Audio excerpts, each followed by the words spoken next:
Hi everyone, I'm Tanaz from Forever Conscious, and this is your weekly energy forecast for the week of May 28th. So on the 25th we had the super new moon in the sign of Gemini. Gemini is ruled by the element of air, and air is all about mental energy. It's all about our state of mind, our thoughts, and our cognitive processes. So if you felt very mental or you felt like you've had a lot of energy going on in this part of your body, it's probably due to the new moon. It's important under the influence of this new moon to really allow yourself to process your feelings. Information may have come up to the surface, or old thoughts and feelings, or even just recent thoughts and feelings may have come to the surface and you need to clear them. This week it's going to be about doing releasing work and really getting in touch with your feelings so you can release them and be free of them. You know, sometimes it can be helpful to just simply sit with yourself and say, how am I feeling today? What are 3 words that describe how I'm feeling? And if you really sit with that and go into your body, you may be surprised with what kind of words come out. So maybe try that after watching this video. Try just sitting quietly for a minute and thinking to yourself, okay, what are 3 words to describe how I really feel? Gemini, which is what the super new moon fell in, it fell in the sign of Gemini, is also ruled over by the throat chakra. Gemini rules over the throat chakra, and the throat chakra is also about self-expression. This week, it's not so much about expressing to others, it's more about expressing for your own growth and development.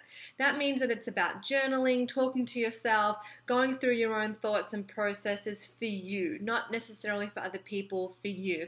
Of course, if something does come up and you feel the need to express it, go ahead, but this energy is more internal. It's more about your own growth and development. So keep the awareness and the focus on yourself, and you'll be able to process and go through a lot of those emotions. So things like journaling can really help. There's also a technique that you can do called tapping, which you can read about on foreverconscious.com.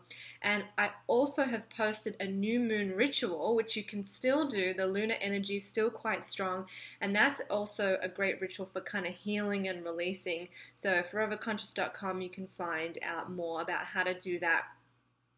And what else for this week? This week is also about finding your joy.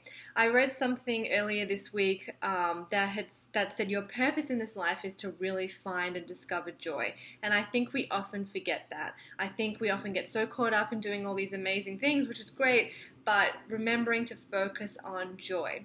The coming weeks are going to be interesting. We have a full moon coming up in June, which will fall in the sign of Sagittarius. This is a really strong full moon, and we're at the start of that lunar cycle right now with the new moon. So the new moon's the start, the full moon is kind of towards the end of the cycle. This full moon is going to be pretty strong and potent, and I will talk more about it in the coming weeks.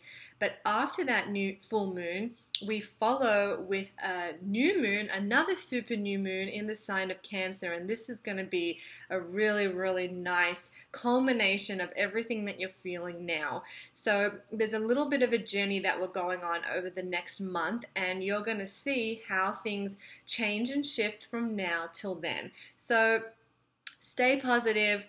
Find your joy, focus on releasing any stagnant emotions, and enjoy the rest of your week. I hope that was helpful. I'm Tanaz from Forever Conscious. Thank you so much.